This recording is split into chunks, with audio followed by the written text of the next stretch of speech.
আসসালামু আলাইকুম ভিউয়ার্স, আশা করছি সকলে ভালো আছেন। তো টেকনো পোকো 3 এই স্মার্টফোনটি সদ্য গ্লোবালি লঞ্চ হয়ে গিয়েছে। তো টেকনো পোকো সিরিজ মানেই কিন্তু অল্প টাকায় বেশি ফিচার্স আমরা পেয়ে থাকি। তো এবারও তার ব্যতিক্রম হতে যাচ্ছে না, বিশেষ করে ডিজাইনিং সাথে 7000 মিলিঅ্যাম্পিয়ার ব্যাটারি। তো আরও কিন্তু বেশ কিছু আকর্ষণীয় ফিচার্স থাকতে যাচ্ছে এই স্মার্টফোনটিতে। তো এই ফোনটি কবে বাংলাদেশে অফিসিয়ালভাবে আসতে যাচ্ছে এবং প্রাইস হতে যাচ্ছে কত, এবং এই ফোনটিতে কি কি ফিচার্স থাকছে, তো আজকের এই ভিডিওতে কিন্তু আমরা এই ফোনটি নিয়ে খুঁটিনাটি সকল বিষয়টি আলোচনা করতে যাচ্ছি। সো অবশ্যই ভিডিওটি কিন্তু খুবই স্পেশাল হতে যাচ্ছে, এই জন্য ফার্স্ট টু লাস্ট পর্যন্ত ওয়াচ করবেন। So viewers, let's start this video. তো ভিউয়ার্স, প্রথমে যদি আমরা এই স্মার্টফোনটির বক্সটিকে আনবক্সিং করি, তো ফার্স্টে দেখতে পারবো আমাদের কাঙ্ক্ষিত স্মার্টফোনটি, তার নিচে দেখতে পারবো warranty card, papers and back cover, তার নিচে দেখতে পারবো মিনি আরেকটি বক্স, যার মাঝে দেখতে পারবো USB type C data cable and earphones, এবং সাথে থাকছে 33 ওয়াট ফাস্ট চার্জিং অ্যাডাপ্টার।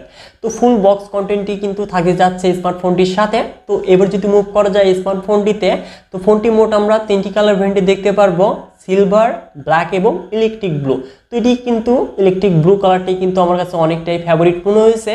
এবং এই ফোনটির ফ্রেম এবং রিয়ারে দেখতে পারবো আমরা পলিকার্বনেট ম্যাটেরিয়াল, যেটি কিনা ম্যাট ফিনিশিং এর সাথে আসতে যাচ্ছে, এবং মাঝ বরাবরে দেখতে পারবো লম্বা একটি লাইন, যেটি কিনা গ্লসি ফিনিশিং এর সাথে আসতে যাচ্ছে।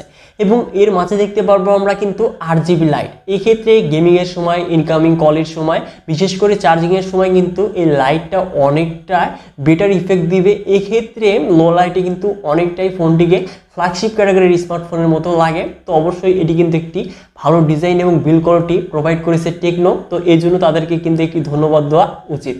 তো এবার যদি মুভ করা যায় স্মার্টফোনটির পোর্টস এবং বাটনে, তো ডান সাইডে দেখতে পারবো ভলিউম আপ এবং ডাউন বাটনের সাথে পাওয়ার বাটন, যেটি কিনা সাইড মাউন্টেড ফিঙ্গারপ্রিন্ট হিসেবে কাজ করবে। এবং বাম পাশে থাকছে সিম স্লট, যেখানে আমরা দুটি ন্যানো সিম সহ একটি মেমোরি কার্ড ইউজ করতে পারবো। তো এটি কিন্তু একটি ভালো বিষয়। এবং এই ফোনটির নিচের দিকে দেখতে পারবো 3.5mm audio jack, primary microphone, USB type C port এবং স্পিকার গিল, এবং টপে দেখতে পারবো আমরা ডুয়েল স্টিরিও স্পিকার।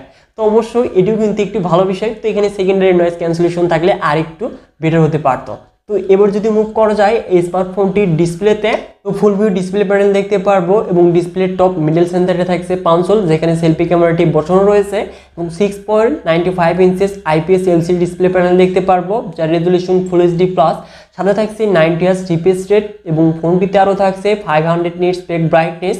তো অবশ্যই ডিসপ্লের কালার, কন্ট্রাস্ট, স্যাচুরেশন এবং ভিউ অ্যাঙ্গেলটা কিন্তু যথেষ্ট ভালোই বলা চলে, এবং সানলাইটে একটু ট্রায়াঙ্গল করবে। তো এটি মানিয়ে নিতেই হবে, বিশেষ করে ফুল HD প্লাস রেজুলেশনের সাথে।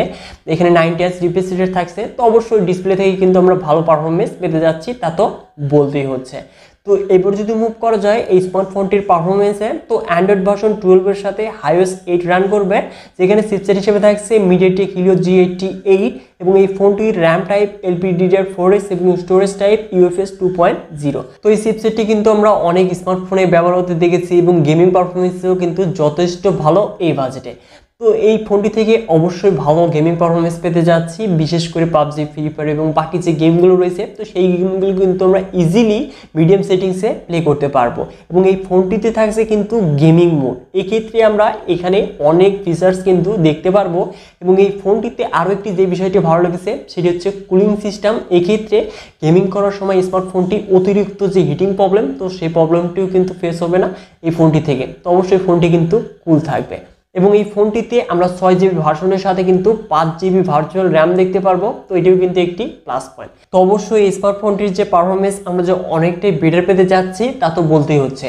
তো এবার যদি মুভ করা যায় স্মার্টফোনটির ক্যামেরাতে, তো রিয়ারে দেখতে পারবো আমরা ট্রিপল ক্যামেরা সেটআপ, যার মেইন ক্যামেরাটি 50 মেগাপিক্সেল, যার অ্যাপারচার হলো 1.6, সাথে থাকছে 2 মেগাপিক্সেল ম্যাক্রো লেন্স এবং AI লেন্স দেখতে পারবো, এবং ফ্রন্টে থাকছে 8 মেগাপিক্সেল সেলফি ক্যামেরা। তো অবশ্যই এই স্মার্টফোনটির রিয়ার ক্যামেরা দিয়ে কিন্তু আমরা 2K ভিডিও সর্বোচ্চ 30 fps এ রেকর্ড করতে পারবে, এবং সাথে থাকছে EIS। তো অবশ্যই এখান থেকে ভিডিও কোয়ালিটি কিন্তু অনেকটাই বেটার পেতে যাচ্ছে, তো আপনারা দেখতেই পাচ্ছেন। এবং এই স্মার্টফোনটির যে ফটো কোয়ালিটি, তো ফটো কোয়ালিটিও হয়তো আপনারা দেখতে পাচ্ছেন। তো সকল কিছুই কিন্তু এই বাজেট অনুযায়ী বেটারই বলা চলে। তো অবশ্যই মেন ক্যামেরা দিয়েই আমরা ভালো পিকচারগুলো কিন্তু তুলতে পারবো, আর বাকি যে সেন্সর রয়েছে সবগুলো আজাইরাই ফালতু সেন্সর।